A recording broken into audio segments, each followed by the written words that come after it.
vamos a dar inicio a nuestra sesión del día de hoy, pues que está a cargo de nuestra psicóloga que atiende a nuestros pacientes en hospitalización parcial en la sede de Calasanz, Ligia Lopera, que nos va a hablar del tema de dependencia emocional.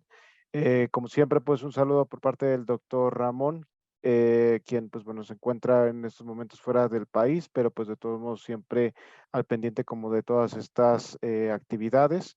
Entonces pues vamos a pasar con la presentación de Ligia. Me dice si puede compartir pantalla, si no Ligia me dice y yo se la comparto. Buenas noches, sí doctor, yo acá no sé si la están viendo. Sí, ya se ve bien. Ah, bueno, entonces buenas noches. ¿Me escuchan bien? Todo Sí, muy bien, Ligia, buenas fuerte y claro. noches. Bien, buenas noches. Alegría pues estar aquí con ustedes, me da mucho placer, mucho gusto, mucha alegría. Y bueno, como siempre, darle las gracias al doctor Eri pues por todo este trabajo que nos viene acompañando en estas formaciones. También agradecerle que me dio pues, la oportunidad de estar acá con ustedes. También a las familias que se conectan, muchas gracias por estar tan juiciosos, tan pendientes de las formaciones. Y bueno, este espacio, como sabemos, es un espacio para aprender. Pero yo hoy he querido pues invitarlos a que es un espacio para aprender y un espacio para saber y para recordar. Porque es un tema pues que todos sabemos, pero a veces creemos que no sabemos y a veces necesitamos recordar y bueno, entonces yo me propongo pues que aprendamos, recordemos y bueno, porque yo aprendo mucho de ustedes, yo se los he dicho varias veces, que yo realmente más que venir acá y contarles cositas o compartir con ustedes alguna saber, alguna experiencia, sobre todo aprendo mucho de ustedes. Entonces, muchas gracias. Bueno, entonces, después de esta corta presentación, como les dijo el doctor Eri, yo soy Ligia, trabajo en la sede acá en Medellín, en hospitalización parcial. Y me da mucha alegría, pues, acompañarlos desde este lugar y, bueno, tanto a sus hijos como a ustedes. Yo quisiera también, antes de empezar, que todos tienen papel y lápiz. Entonces, vamos a cogerle papel y lápiz y yo les voy a decir unas palabras y ustedes las van a enumerar del 1 al 5. Entonces, empiezo. Listo. Ustedes le van a poner un orden del 1 al 5. Entonces, me imagino que todos tienen papel y lápiz. La primera palabra, genital. Segunda, oral. Tercera, anal. Cuarta, Valencia.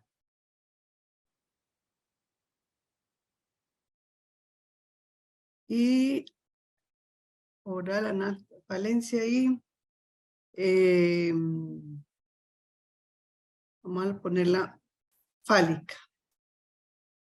Bueno, entonces, imagino que ya todos la escribieron. Les voy a dar 5 segunditos para que le pongan, las enumeren, les pongan ustedes un orden, listo. El que quiera. Doctora, qué pena. ¿Me repite la quinta que no la escuché bien? Fálica.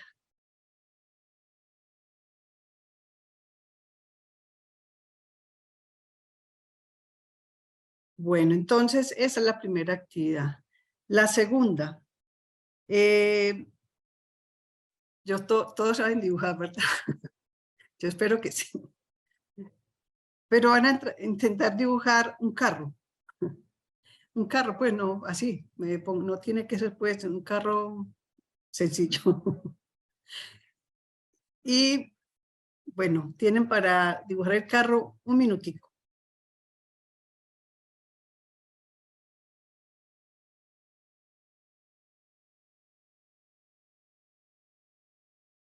Bueno, me imagino que ya lo hicieron, el carro. Entonces, un vehículo. Y van a escribir, bueno, ¿en qué lugar del vehículo ustedes se sienten mejor? Listo. ¿Cuáles son las opciones que yo les voy a dar?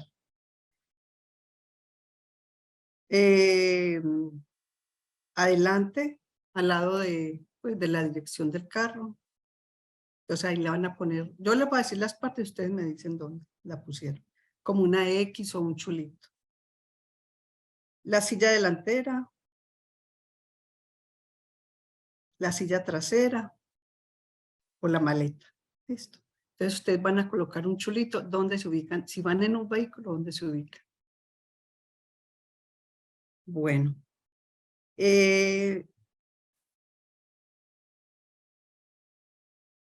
Como tercera, bueno, estos dos al final los vamos a hacer listo. Tengo otra, pero esa sí es para el final. Y ya una recomendación es que le ponga más atención a las imágenes que a las palabras, pues cuando pasen las diapositivas, porque es que las imágenes a veces dicen más que las palabras, entonces, y además porque cuando uno está en una presentación, no sé si a ustedes les pasa, pero a mí me pasa que me pongo a leer y a veces me pierdo pues con lo que con la voz del conferencista, entonces yo prefiero que se enfoquen en el objeto voz. Bueno, y le pongan cuidado también del objeto mirada, pues pongan atención al dibujo. Bueno, entonces, como les decía, pues el doctor en la presentación, yo les voy a hablar de dependencia emocional. Hay cuatro preguntas que son básicas, pues realmente son las más sencillas. Y de esto se trata pues el tema, como hacer un acercamiento, porque la dependencia emocional es un tema pues que aparentemente puede ser sencillo o también puede ser muy complicado, ¿verdad? Entonces, cuatro preguntas sencillas que no me parecen pues difíciles. ¿En qué consiste la dependencia emocional? ¿Cuál es el origen de la dependencia emocional? ¿Cómo se manifiesta? ¿Y cuáles son las herramientas para superar la dependencia emocional? Son cuatro preguntas y pueden ser muchas más, ¿verdad? Pero creo que con esto por hoy es suficiente para que pensemos este tema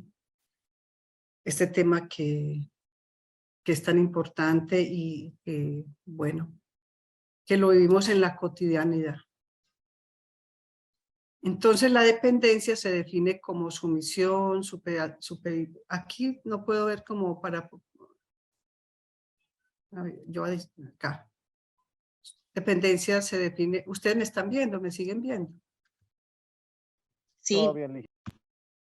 Entonces dependencia se define como sumisión, supeditación, vinculación, relación. Y emocional como sensitivo, impresionable y sensible. Es definido como un patrón psicológico que se caracteriza por una conducta de subordinación sentimental o afectiva hacia otra persona con la que se mantiene una relación.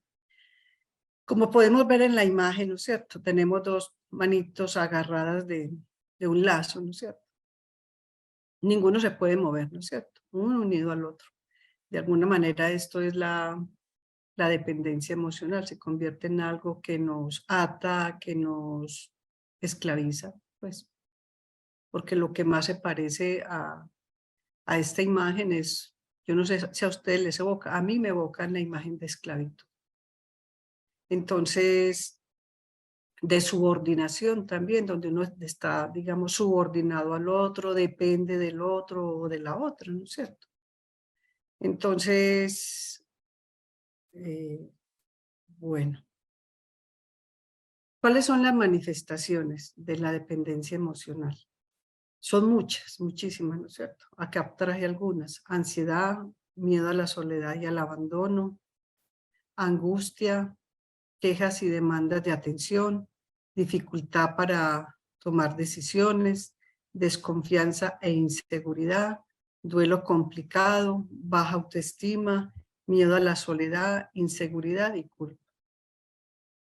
Bueno, ya pues hemos trabajado en la ansiedad, ¿no es cierto? ¿Cuáles son las manifestaciones de la ansiedad? Sudoración, taquicardia, bueno, todas estas que ya las hemos vivido, pues porque realmente yo aquí traje algunas, pero como les decía, pueden ser muchas más, ¿verdad? Que yo espero que al final de la presentación compartamos, pues, bueno, miedo a la soledad y al abandono. ¿Cuántas veces hemos sentido miedo a la soledad y al abandono? Yo les decía al principio que más que es aprender, pero también es recordar y saber, ¿no es cierto? ¿Cuántas veces hemos tenido miedo a la soledad y al abandono? ¿En qué momentos hemos experimentado estos sentimientos? Pues yo creo que todos las hemos experimentado alguna vez. La angustia también. Cuando hemos experimentado angustia, creo que seguramente que cada uno ha tenido la experiencia de este sentimiento, pues que hay una manifestación, pues que no engaña, ¿no es cierto? Frente a la angustia que viene de angosto, ¿no es cierto? Que se angosta como acá tenemos una sensación de angosto, de que se nos va la respiración. Dentro de los afectos, la angustia es considerada una de las manifestaciones que no engañan, ¿no es cierto? Es considerada pues una de las más angustiantes, pues de las más dolorosas. Quejas y demandas de atención. Esta es otra manifestación, esto lo vemos constantemente en los niños, ¿no es cierto? Una queja, una demanda, hacen cosas para llamar la atención, es constantemente, no sé si ustedes lo han experimentado, se les piden algo, en el caso pues de las relaciones madres e hijos, se les piden algo, se les da, ellos lo vuelven a pedir, se les da lo que piden, otra vez vuelven a pedir, o sea que hay un asunto demandante también. Dificultad para tomar decisiones. Realmente las personas dependientes emocionales tienen mucha inseguridad, no toman decisiones por sí mismas. La mayoría de las veces se asesoran de todos, o sea, sobre todo de las personas pues, con las que se sienten muy identificadas para tomar sus decisiones, no son capaces de tomarlas por sí mismos, ¿no es cierto? Dependen mucho del concepto de los demás, del gusto de los demás. Desconfianza e inseguridad. Bueno, la inseguridad se manifiesta pues sobre todo en la toma de decisiones y la desconfianza pues, o sea, la principal desconfianza es de sí mismo realmente. El duelo complicado. ¿Por qué puse el duelo complicado? Después de la última formación que tuvimos sobre el duelo, yo estuve leyendo y trabajando cómo el duelo complicado hace parte o sea, si algo nos muestra que había una dependencia emocional, es el duelo complicado, ¿no es cierto? La dificultad para superar una pérdida y mantenerse unido a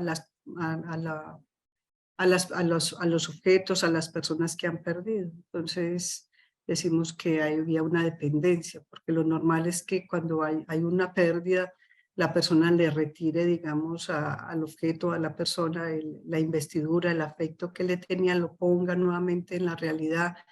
Pero cuando el duelo es complicado, vemos que decimos que es más, nos habla de que había una dependencia muy fuerte. Baja autoestima. Bueno, la baja autoestima es una de las manifestaciones de la dependencia emocional. Generalmente la baja autoestima está relacionada con inconscientemente pues con idealizar mucho a los otros, ¿verdad? Los otros son mejores, los otros son los buenos, los otros son los héroes, los otros son los triunfadores, y ellos o la persona que tiene esa dependencia emocional ellos no sirven, son los perdedores, bueno, y los otros son los mejores. El miedo a la soledad también es una manifestación. Estas personas con dependencia pues les cuesta, realmente tiene que estar siempre como acompañadas o moviéndose en un entorno social o conectada a los dispositivos que tenemos, en fin. El miedo a la soledad se manifiesta de muchas maneras. Y decimos que tantas como cada ser humano, ¿no es cierto? Como tantas formas como tantos seres humanos hay, que cada uno tiene una forma de manifestarse, de expresarse diferente. La inseguridad también es una manifestación y la culpa. Bueno, vamos a hablar de los orígenes. Entonces, este tema pues seguramente tiene muchos orígenes. Yo voy a centrarme hoy en varios, en los vínculos familiares, la idealización, creencias sobre el amor, conscientes e inconscientes, miedo a la soledad y al abandono. Tiene su origen en la infancia, se manifiesta a través de la demanda en relación con los objetos de amor. Eso ya tiene que ver más como con la anterior, cómo se manifiesta. Vamos a hablar del origen. Acerca de la infancia. Abro comillas. Hay cosas que se olvidan precisamente para conservarlas de por vida.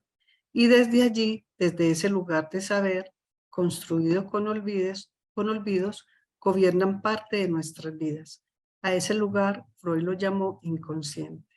Entonces, por eso yo les decía que, a ver, decimos que el inconsciente es un saber olvidado, ¿no es cierto? El inconsciente es algo que una vivencia, una creencia, en fin, que es olvidada. Entonces decimos que el inconsciente es ese, es un saber que se olvida, ¿no es cierto? Pero que se olvida para recordar durante toda la vida, ¿no es cierto? Y ese lugar nos va a gobernar, ¿cierto? A eso lo llamo foro inconsciente, que a veces las personas olvidamos porque todos hemos tenido una experiencia, pues, o al menos desde el psicoanálisis, que hemos estado en análisis, pues, de eso se trata, ¿no es cierto? De mirar a ver descubrir su inconsciente, ¿no es cierto? Cuáles han sido, mirar a ver qué saber se logra construir a partir de ese saber olvidado, como decimos. Entonces, la infancia es una definición, que la infancia es eso, ¿no es cierto? Se viven muchas experiencias que son olvidadas. Y se recuerdan muchas veces bajo otras formas, que hoy pues no es el caso decirles, pero sí puede ser a través de otras manifestaciones clínicas, pues, conscientes e inconscientes. Entonces, Freud proponía las etapas del desarrollo psicosexual. Él pensaba que había unas etapas muy importantes en el desarrollo de la sexualidad, de la personalidad. Entonces se refería, bueno, yo me imagino que ya pues habían hecho el ejercicio, ¿no es cierto? Entonces aquí se van a dar cuenta, van a corroborar pues sus respuestas con lo que vamos a hablar enseguida. La etapa oral es la primera etapa desde el nacimiento al destete, está colocada bajo la primacía de la zona erógena bucal, es el tipo de placer narcisista, primario, autoritarismo original, apego a los objetos que le satisfacen. Entonces esta es la primera etapa a la que Freud se refiere, ¿no es cierto? Señalando pues que de esta etapa, en cada una de estas etapas hay una vinculación, una dependencia, ¿no es cierto?, con las personas que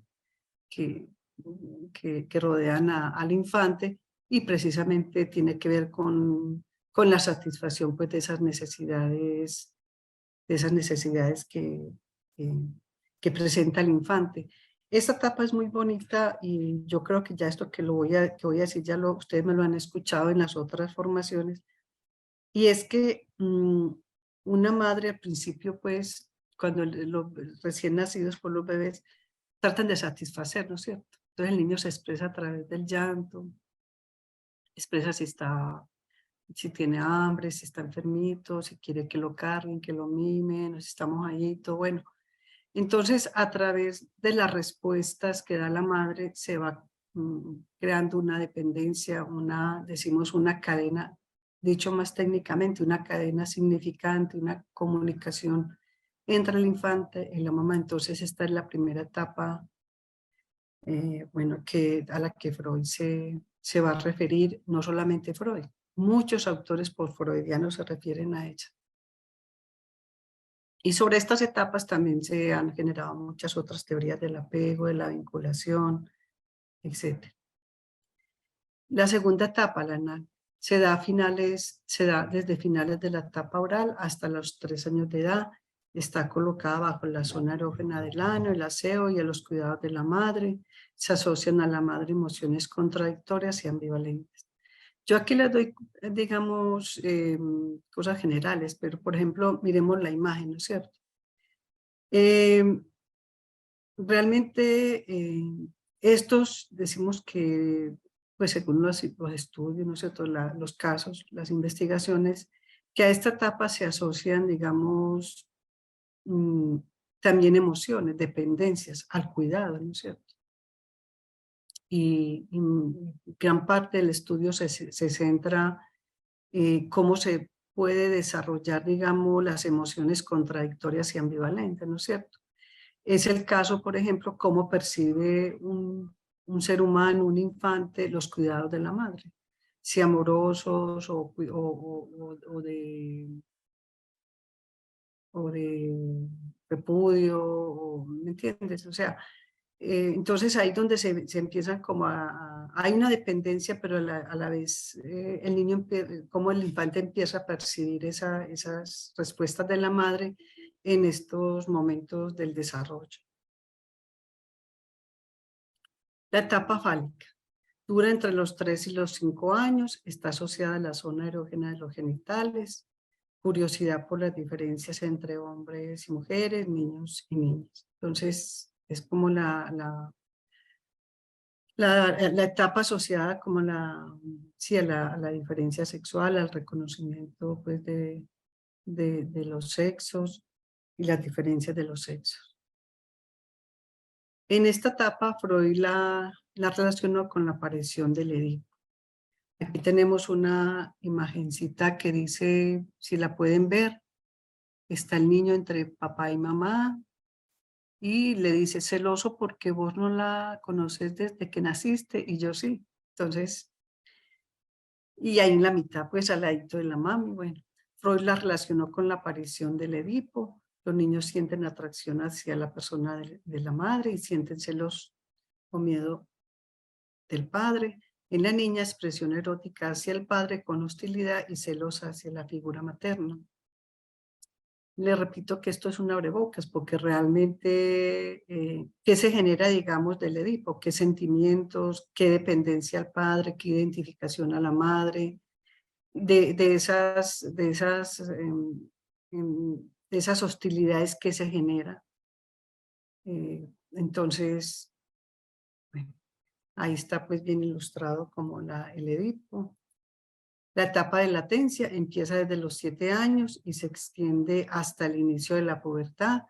Se caracteriza por no tener una zona erógena concreta asociada y en general por una congelación de experimentaciones en materia de sexualidad. Está asociada a la aparición del pudor y la vergüenza relacionada con la sexualidad. Bueno, realmente esta etapa es muy importante y bueno, digamos que el pudor, esa vergüenza que ya los niños no quieren bañarse con el papá o la mamá, sino que quieren autonomía, no se quieren dejar ver, está muy relacionada pues con esta etapa, donde ya quieren pues tener como la privacidad, no dejarse ver sus genitales, bueno, es una etapa también muy bonita. digamos que momentos del desarrollo muy importantes. La etapa genital. La zona erógena relacionada con esta etapa son los genitales. Aparece con la pubertad y los cambios físicos, nacimiento de la sexualidad adulta, paso de niño a hombre y de niña a mujer, caída de la idealización de los padres. Esta etapa también coincide con eso, ¿no es cierto? Esos ideales que se han tenido del papá o de la mamá se caen y empiezan como a verlos más real, con la realidad, pues, o sea, como digamos que el concepto muy asociado como al pensamiento, porque si ellos tienen la capacidad el paso de niño a hombre y paso de niña a mujer, esa identidad, ese cambio de pensamiento de tener, digamos, su concepto, soy hombre, soy mujer, si tienen claro ese concepto, realmente es un momento muy importante.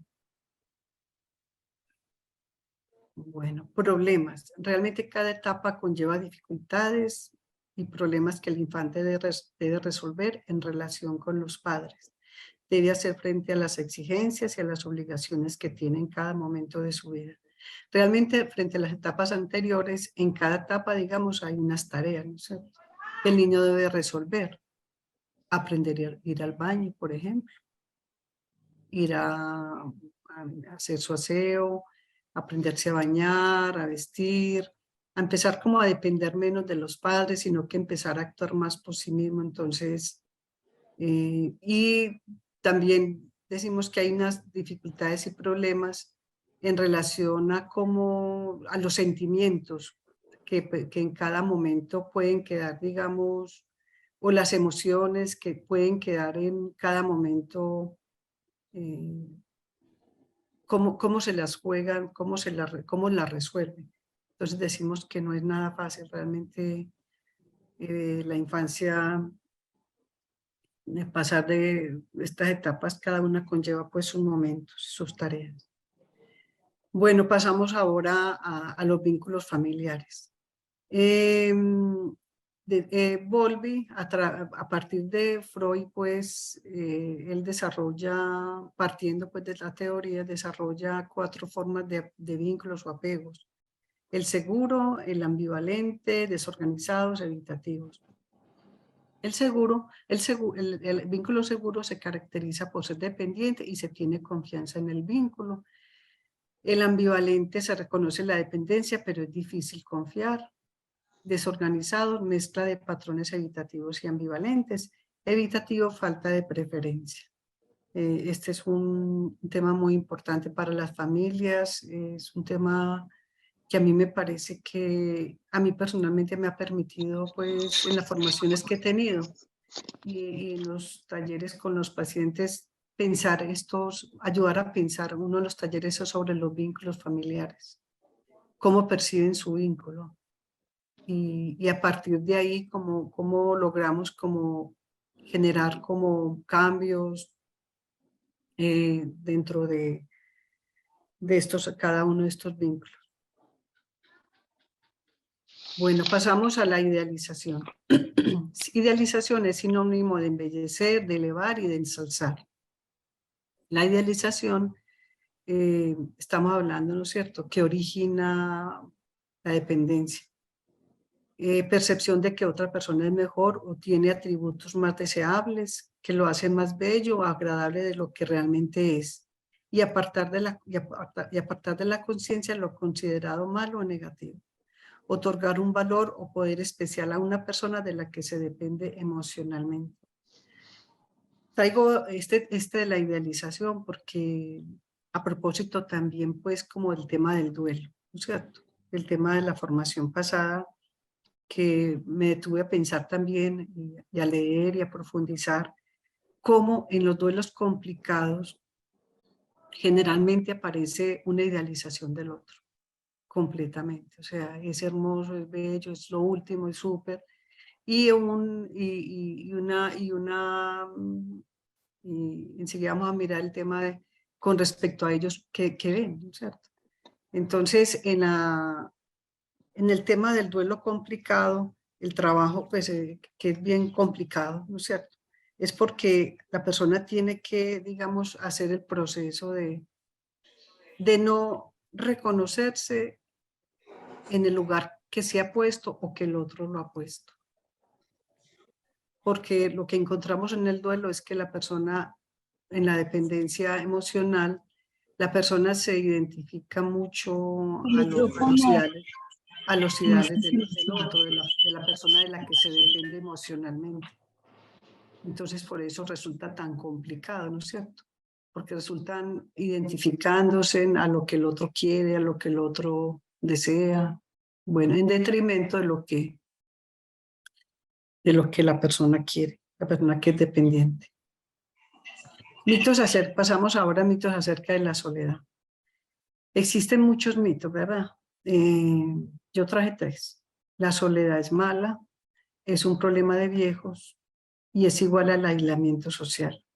Realmente son mitos, porque la soledad no es mala, la soledad es muy agradable, aprender a estar cada uno consigo mismo es de las cosas más agradables. O sea, que no es mala.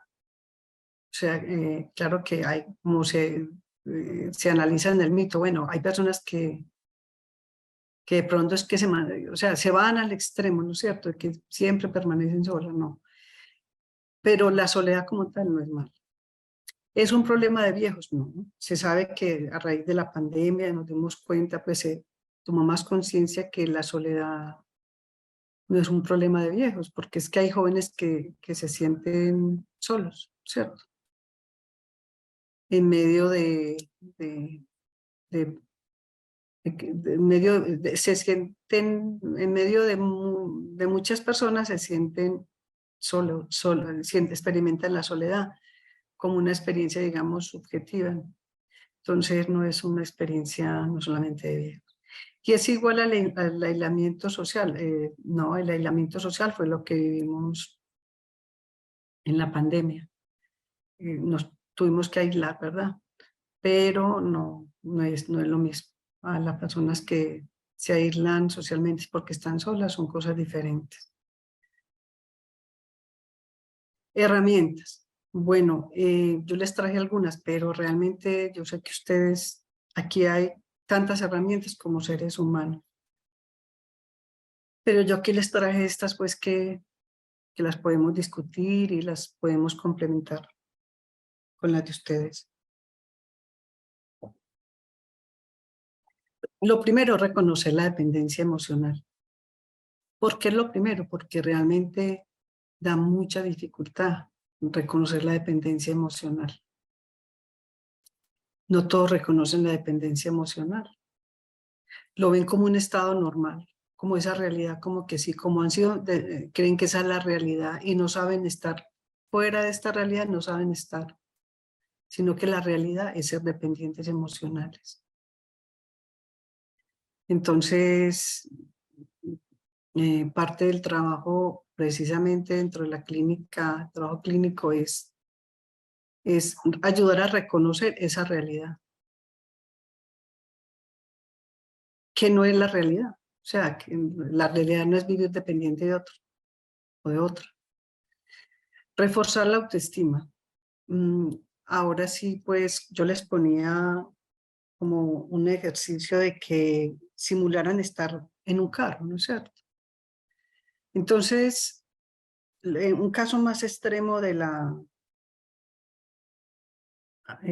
ver si está por acá. Un caso extremo de la autoestima es de la persona dependiente. Yo no sé dónde se colocaron, pero es como si se colocara caso extremo en el capacete, ¿no es cierto?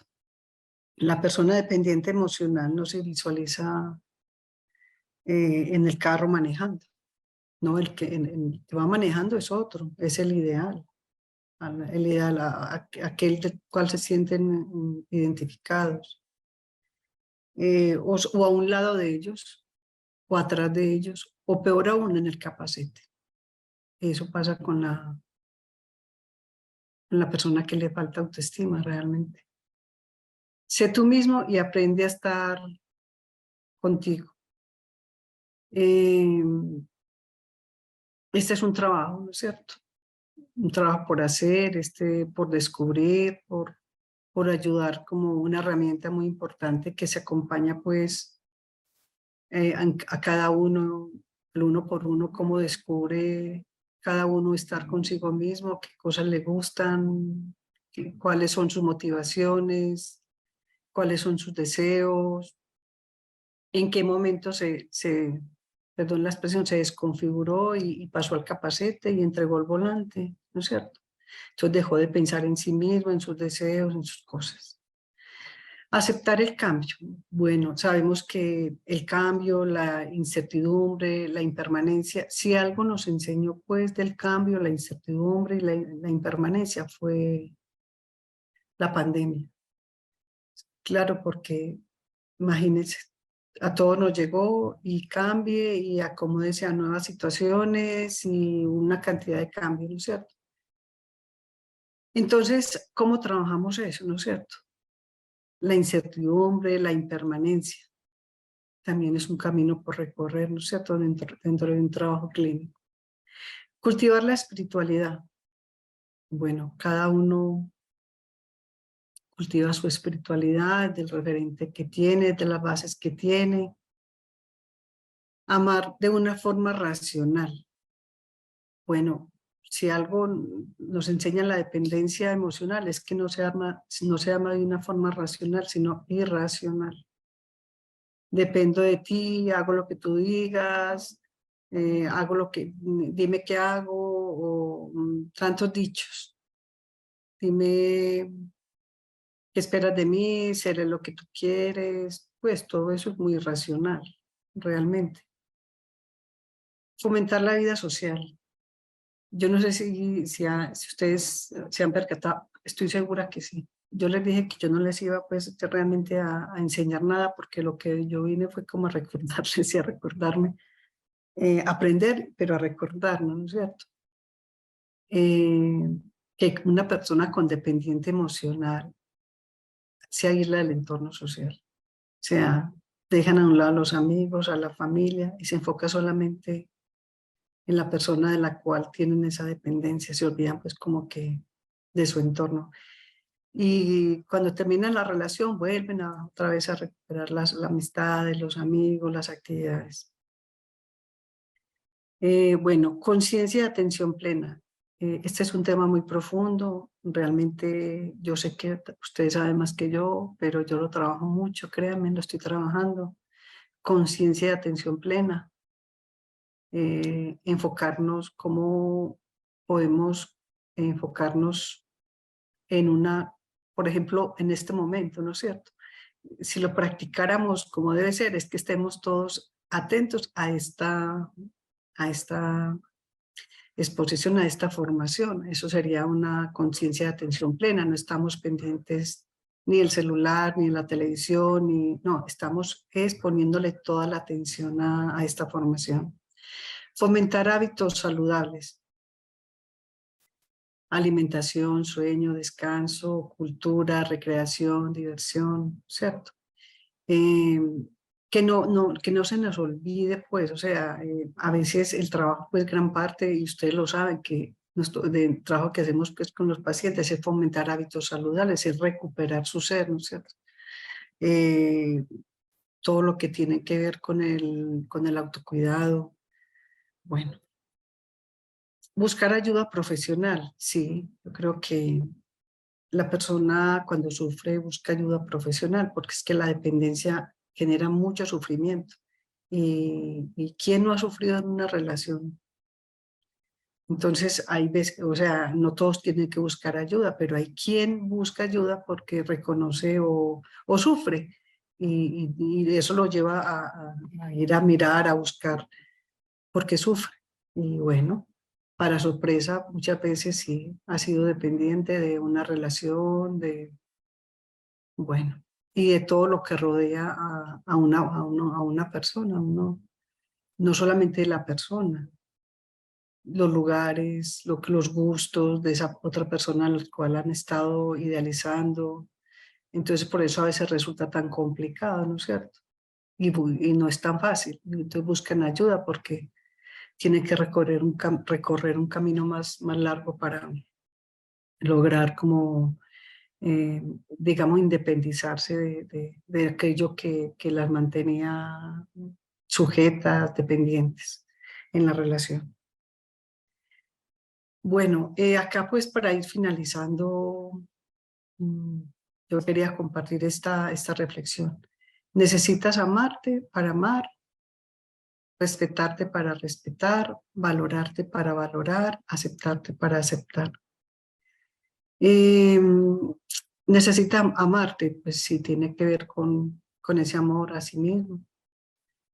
Me quiero, me cuido, me valoro, me acepto. Este es un trabajo muy largo que a veces también tenemos que acompañar en la parte asistencial, en la parte clínica, cómo precisamente la dependencia se suelta. Decimos que en la dependencia se suelta, digamos, el ser de cada uno. Entonces, cómo el trabajo empieza por sí mismo, por el respeto, por el valor, por la aceptación. Y otra reflexión que me gustó mucho es esta: el niño es nuestro enseñante, no solamente a nivel de nuestra escucha en su cura, él nos enseña también mucho para la cura de los adultos. Bueno, muchas gracias, estas eran pues las cositas que les quería compartir. Entonces, si quiere, pasamos ahora a las... Aló. Muchas gracias, Ligia, por la presentación. También fue un muy buen punto de observar pues parte de toda la teoría psicoanalítica del desarrollo psicosexual de Freud, un poco como de los conocimientos para todos los familiares y demás. No sé si alguien tenga alguna pregunta sobre este tema.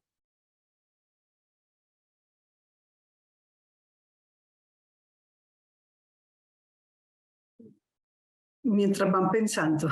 Bueno, yo quisiera saber si existen como grados de dependencia emocional, o sea, el que depende totalmente, o el que depende un poquito, o el que depende más o menos, o simplemente se habla de dependencia emocional en general.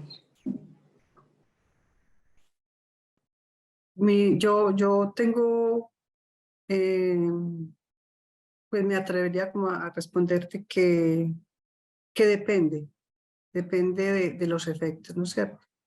Hay quien es dependiente y puede no sufrir, nunca, ¿me entiendes? Pero la mayoría de las veces el dependiente sufre. Entonces yo pienso y se pregunta por su dependencia. Entonces yo no la pondría si lo pondría como en términos de sufrimiento, que tanto está sufriendo, ¿no es cierto? Porque hay personas que son felices, pues nunca se van a preguntar y les encanta. Entonces yo pienso que depende mucho del sufrimiento, de si sufren o no, porque, y que nunca van, o sea, si todos los dependientes se preguntaran por la dependencia, pues no tendría, o sea, tendrían que ir todos al psicólogo, ¿no es cierto? Pero lo que demuestra es que muchas veces solamente se van es porque sufren cuando eso les genera un sufrimiento. Entonces, depende de esto. Sí, tiene razón, muchas gracias. A usted, Sí. muchas gracias. Sí, mire, también es importante tener en cuenta que cuando hablamos de este tipo de situaciones, estamos hablando de distintos modelos. Un modelo es una manera en cómo nosotros construimos toda una teoría con la finalidad de poder explicarnos algo que nosotros estamos viendo, ¿no? Y un tipo de modelo es el modelo médico, precisamente el modelo biomédico. Y ese modelo biomédico está relacionado con la detección de signos, síntomas, ¿no? Y hacer diagnósticos y con esos diagnósticos poder tener grados de severidad. Entonces, muchas veces cuando ustedes vean en las cuestiones de salud mental grado leve, moderado, severo, etcétera, es que estamos hablando de un modelo biomédico, como por ejemplo en el diagnóstico de la depresión, que hay depresión mayor leve, hay depresión mayor moderada, depresión mayor grave, por ejemplo, ¿no? Pero en el caso de los fenómenos psicológicos, en el caso de los fenómenos que tienen que ver con las humanidades, es un enfoque más fenomenológico, más de la descripción de algo que está sucediendo, más que propiamente de colocarlo con grados de severidad. Entonces, realmente aquí está, como bien dije o lo dice, enfocado un tanto en la cuestión como del sufrimiento, ¿no? Y en poder describir que existe ese fenómeno independientemente como de la severidad que se está presentando, ¿no? Porque, o sea, eso van a poder observar ustedes que pueden pensarse que una persona siente una gran dependencia emocional hacia la otra, hacia alguien, y cuando se compara con el otro, a lo mejor no tiene un grado de dependencia como lo puede tener el otro, pero el otro no se da cuenta como de esa situación. Entonces, realmente, bajo estos mismos modelos, no es tan fácil que podamos hablar de grados de severidad, sino de que existe como tal el fenómeno. ¿Listo? Muy bien, gracias, doctor. Bien. Don Pedro, adelante. Buenas noches. Buenas noches. Yo quisiera que me explicara un poco más sobre el origen. No entendí cómo así. Me quedó con la sensación como si el origen fuera la infancia, entonces todos sufriríamos de dependencia emocional. No tengo claridad sobre cuál es el origen realmente de ser dependiente emocional. Don Pedro, yo les pasé pues como las etapas, ¿verdad? Y les decía que conlleva tareas. Realmente cada etapa conlleva como tareas para el niño, para el adolescente, ¿no es cierto? Pero no siempre es el origen, o sea, hay seres humanos que demuestran en qué momento se les dificultó, ¿no es cierto? Se les dificulta reconocerse, como hablando de las teorías del desarrollo psicosexual, ¿no es cierto? El origen puede estar ahí. Freud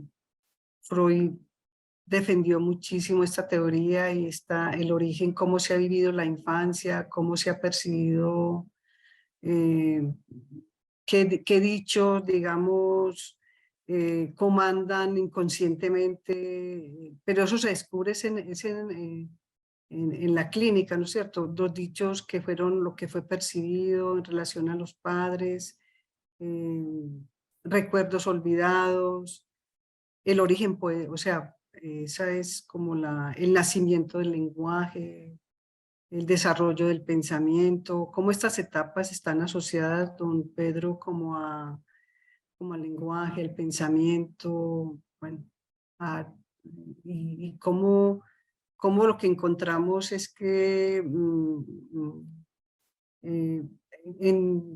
digamos, puede estar el origen, está desde la teoría psicoanalítica, el origen está en la entrada de un sujeto al mundo del lenguaje, por ejemplo. ¿Cuáles fueron esos dichos, esas palabras con las que se empezó como a formar como sujeto? Pero esto ya es más, digamos, más profundo de la teoría psicoanalítica, don Pedro. Digamos y sí tiene que, en la infancia hay, digamos, las primeras experiencias, por ejemplo, de qué soy yo para el otro, ¿no es cierto? ¿Cómo percibe un ser humano que fue para el papá, para la mamá o para las figuras de apego? ¿Cómo percibió esa entrada en el mundo del lenguaje, en el mundo como sujeto? Entonces decimos que hay, digamos que esto es más avanzado y que esto tiene su origen en la infancia, realmente, en la formación del pensamiento, en la percepción de sí mismo, en el concepto que tiene de sí mismo. Por ejemplo, yo le pongo un ejemplo. Decimos que la autoestima tiene que ver desde otro enfoque y esto es más profundo, ¿no es cierto? Que el concepto, la autoestima, enfocándonos en la autoestima. Cuando una persona tiene baja autoestima, entonces vamos, por ejemplo, a cuáles fueron esos dichos que formaron su percepción de sí mismo, ¿no es cierto? Y clínicamente se puede llegar clínicamente se llega, y es lo que demuestra el psicoanálisis, clínicamente se llega a demostrar cuáles fueron los dichos que recibió del otro, materno, paterno, que dieron lugar, para decirlo así, a una distorsión de la imagen. Entonces, por eso se habla que es en la infancia, ¿cierto? El tema es más profundo, el tema, por ejemplo, Lacan lo relacionó con el estadio del espejo, ¿no es cierto? Esto es más profundo, pero usted lo pregunta. Entonces Lacan dice, no, el niño al principio no sabe, el concepto que un niño tiene de sí mismo le viene del otro, le viene de lo que otros, el padre, la madre. Entonces, sí, esto es un tema complejo, pero viene desde los dichos de la infancia, de cómo, y yo les ponía a don Pedro al final que esos dichos son los que se olvidan. Una persona no es consciente, ¿no es cierto?, de cuáles fueron esos dichos. Muchos se centran ahora en las creencias, por ejemplo, ¿qué creen ellos sobre el amor?, ¿no es cierto? Entonces va uno a mirar con qué creencias, y es todo un trabajo, toda una vuelta por sus recuerdos, y eso se descubre en el psicoanálisis. Las personas se van a los recuerdos de la infancia, hasta que llegan a un dicho, a una palabra, emerge un significante, un olor, una palabra, entonces decimos que eso tiene que ver con el inconsciente, con esa creencia que se tenía o que le pareció, porque eso es lo otro, ¿no es cierto? Entonces, bueno, esto es lo que le puedo decir. Ahí me disculpa que no tenga toda la respuesta. Muchas pero gracias, no, mucho mejor, entendí, gracias. a usted.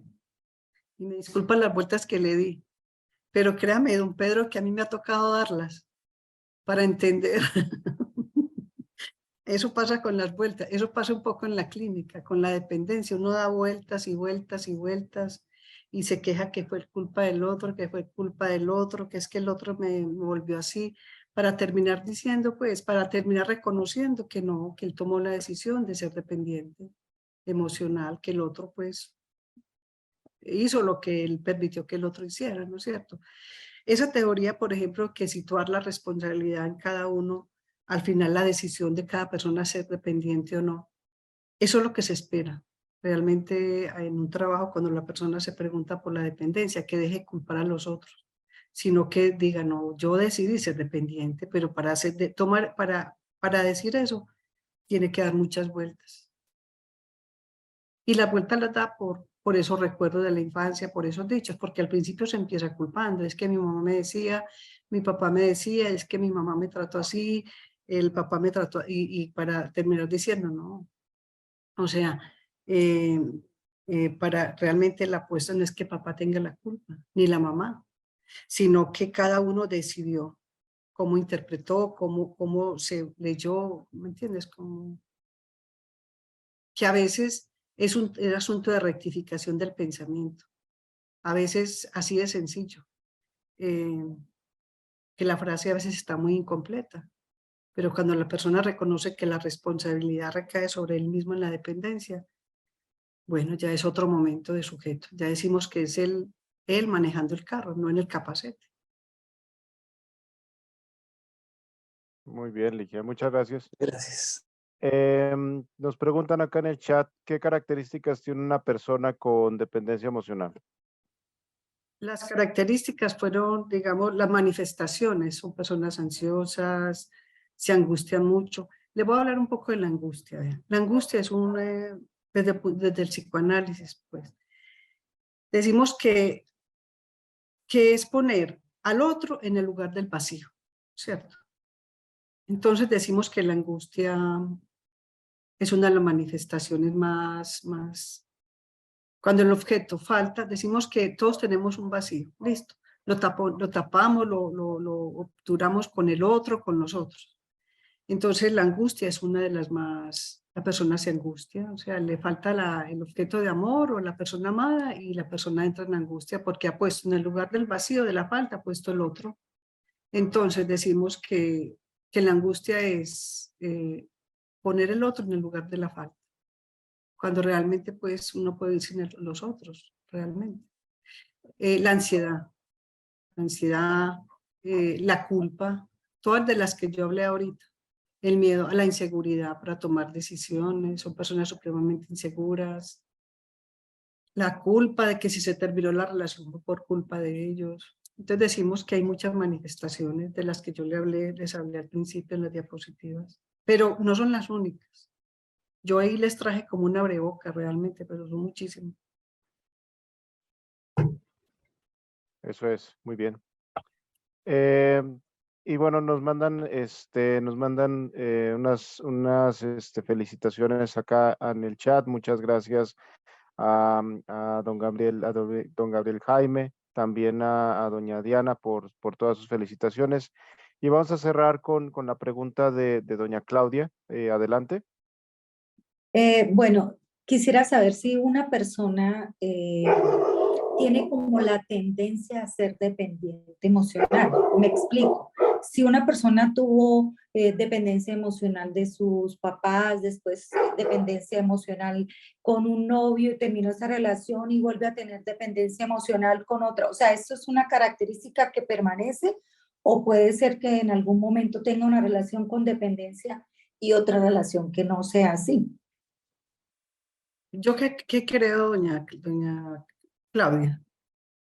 Claudia, yo creo que una experiencia, cuando una persona ha pasado por una experiencia de dependencia y se ha dado cuenta que originó la dependencia, la persona no sigue siendo dependiente, aprende de la experiencia. Entonces, era el último ejercicio que yo les iba a traer para que cada uno pensara. Usted me lleva a esa, yo les iba a poner a que cada uno escribiera una cosa positiva de la dependencia emocional. Es que nos enseña y uno no vuelve a ser dependiente igual. Cuando uno ha pasado por el sufrimiento, por la angustia, por todo esto y lo ha vivido y le ha dado la vuelta, digamos, es muy difícil que vuelva a ser dependiente.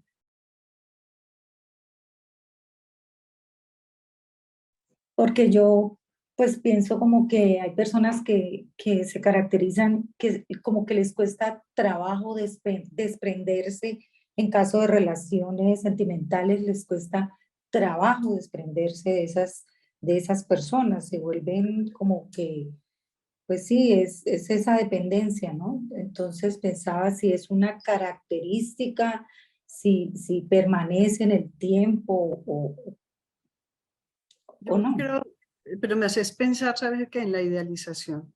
Yo pienso que cuando hay momentos donde se cae la idealización del otro. O sea, entonces yo pienso que ahí pues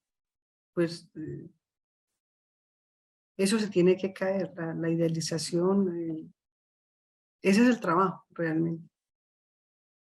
La vuelta que hay que dar, y es una vuelta muy grande realmente, por no estar tan identificado al otro.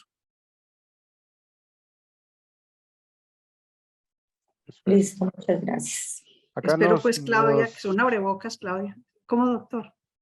sí, no, acá nos recomiendan el libro de inteligencia emocional de Daniel Goleman. Realmente sí, es realmente muy recomendado. Yo en cuanto al tema también les puedo recomendar el libro Amar o Depender de Walter Rizzo, que pues, es de muy fácil lectura también para que puedan ampliar un poco más sobre el conocimiento sobre este tema que estamos dando. No sé si haya alguna última pregunta, algún último comentario que quisieran hacer. Muchas gracias a todos ustedes por sus felicitaciones. ¿Alguien más desea tener una última pregunta? Dora Miriam, está alzando la mano. Dora Miriam tiene el micrófono apagado. Ya. Listo. Entonces, listo, entiendo sobre la dependencia emocional, pues lo que usted nos quiere expresar.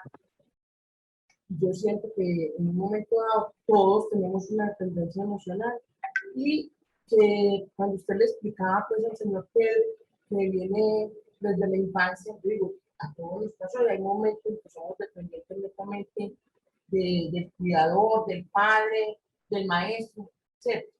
Todo eso, en la medida en que uno va avanzando, eso va evolucionando. Cuando ya es una patología o ya es un trastorno, porque se presentan las angustias, la baja autoestima, la depresión, los temores, ahí, esas ansiedades, ahí es cuando ya es patológico.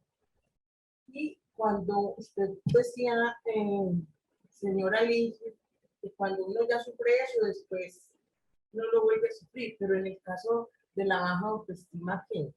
Pues, ¿cómo es ese proceso? Cuando las personas manejan baja autoestima, es como muy difícil lograr esa recuperación. Entonces, yo sí quisiera como que me explicara en ese caso específico cómo hace para no volver a caer en eso y volver a tener siempre la baja autoestima. Le voy a decir una cosa que la va a dejar muy asustada y no me va a volver a querer escuchar. Vea, yo le digo una cosa, yo le digo lo que Freud descubrió, ¿cierto? Que cuando una persona, oiga pues, Freud construyó su teoría con base en muchísimos pacientes, que cuando una persona tenía baja autoestima, que denigraba mucho de sí misma, lo que él encontró es que eso de lo que se denigra de sí mismo no le pertenece a esa persona, sino al que lo dijo. Increíble. No le pertenece a la persona que cree que tiene baja autoestima, sino a la persona de la cual se está dependiente, idealizado. Repito, cuando la persona tiene baja autoestima, denigra de sí misma, el descubrimiento es que eso que piensa de sí misma no le pertenece, sino que le pertenece a otra persona que está en el ideal, que tiene idealizada. ¿Sí me entiendes? Sí, perfectamente. Mejor dicho, te pongo un ejemplo concreto. Un paciente dice, es que yo no sirvo para nada. Discúlpame ese ejemplo que es tan feo, pero sí. ¿Quién dijo que no sirve para nada? Yo, y yo, y yo. Hasta que luego confiesa, no, eso me lo dijo tal. Confiesan de dónde les ha venido. Y la vuelta que hay que dar es que eso no les pertenece, que eso vino del otro. Ahí donde entramos el tema complejo que yo le decía ahorita a don Pedro, el tema del inconsciente, del otro del lenguaje, cómo el otro en el lenguaje opera en un ser humano para creerse que es cuando no es, ¿me entiendes? O sea, entonces esa es la vuelta que hay que dar. Eso que piensa de ella, no es de ella, es de otro que lo ha puesto, pero hay que mirar cuál es el otro, ¿no es cierto? Si se lo imaginó, lo escuchó, de quién lo escuchó, pero no es de...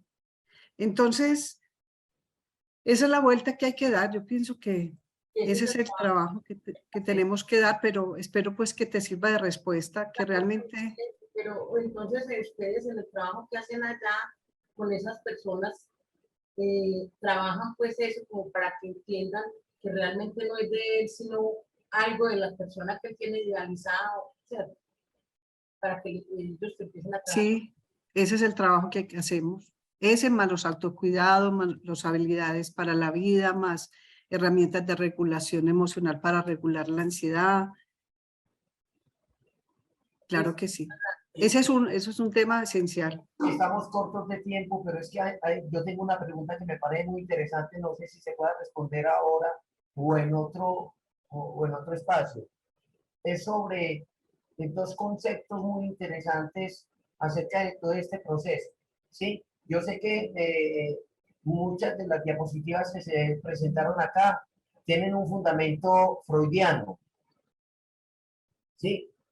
Pero tanto Freud como su hija Ana Freud, que hablaba de los mecanismos de defensa y todos estos elementos, hay dos elementos y dos palabras que me parece muy interesante yo conocer un poquito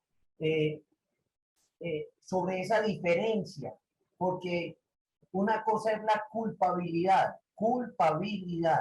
y otra cosa es la responsabilidad. Cuando yo me siento culpable, entonces yo sí llego a tal punto de entrar en una dependencia nociva.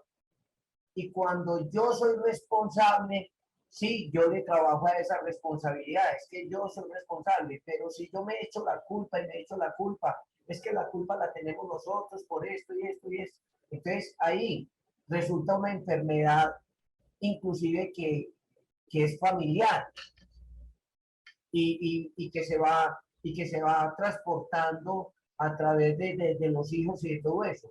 Entonces, qué rico que ustedes desde ese aspecto que manejan, que me parece muy interesante, que esto es a ver, esto es un proceso que no lo maneja solamente los psicólogos y los psiquiatras, sino que hay trabajadores sociales, hay todo un equipo terapéutico que me parece tan interesante, que nosotros como familia también encontremos en ustedes esa formación y ese apoyo para esos procesos de nuestros hijos o de nuestros familiares que tenemos allá y que nos sirvan como de estrategia y de mecanismo para saber qué hacer ante estos dos aspectos que le acabo de mencionar.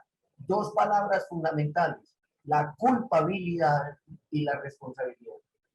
Me parece muy interesante, muy, pero muy interesante. Uno de las primeras, uno de los aspectos que abordamos con las familias, que son muy importantes, es que se dejen de culpar, o de los pacientes que se dejen de culpar, porque eso no los hace responsables. La culpabilidad no hace responsable a un sujeto, es la responsabilidad. Y eso hace parte de pasar de no quedarse en la queja y en la demanda para luego hacerse responsable. Y esa es la orientación que damos, cómo se hace responsable de su salud mental. Eso es muy importante. Muchas gracias. Y salir de la culpa, eso es muy importante. Muchas gracias. A usted. Eso es.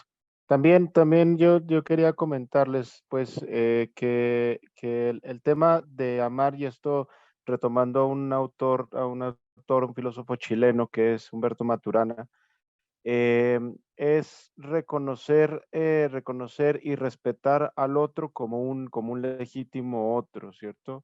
O sea, saber y respetar y reconocer que el otro es distinto y que tiene sus propios intereses, que tiene sus propias formas de vida, que es lo que a veces termina pasando con la cuestión de la dependencia emocional, que no terminamos reconociendo al otro como lo que es, como un ser humano, como un ser humano distinto también. Y por otro lado, es que es bien importante no confundir el hecho de las necesidades y los gustos y los deseos que nosotros tenemos con la situación de la dependencia. No es que todos tengamos una dependencia, ¿cierto?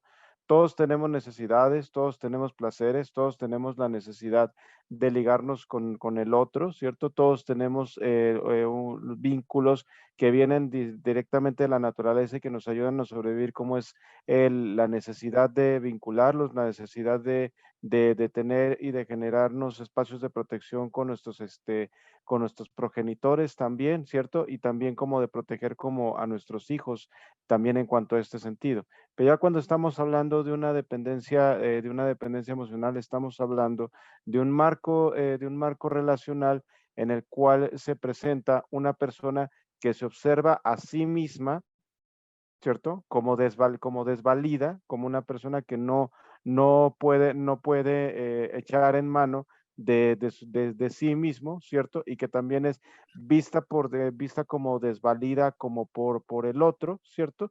Y entonces se juegan todos esos papeles de desde la desvalidación y de la otra persona como el salvador, por ejemplo, para a final de cuentas que se dé como es todo este punto de marco relacional. Es decir, yo, como tú no te puedes hacer cargo de ti mismo, yo hago y ocupo todos mis recursos emocionales y físicos para a final de cuentas echar mano justamente como de ti, como cuando verdaderamente terminabas dependiendo de mí, ¿cierto? Que es cuando eras como un bebé, cuando si realmente eras un ser totalmente como dependiente. Entonces, a eso nos llamamos este fenómeno de dependencia emocional. Entonces, es bien importante no confundirla con las necesidades, los vínculos que nosotros llegamos a establecer con nuestras otras personas, porque eso es algo totalmente natural.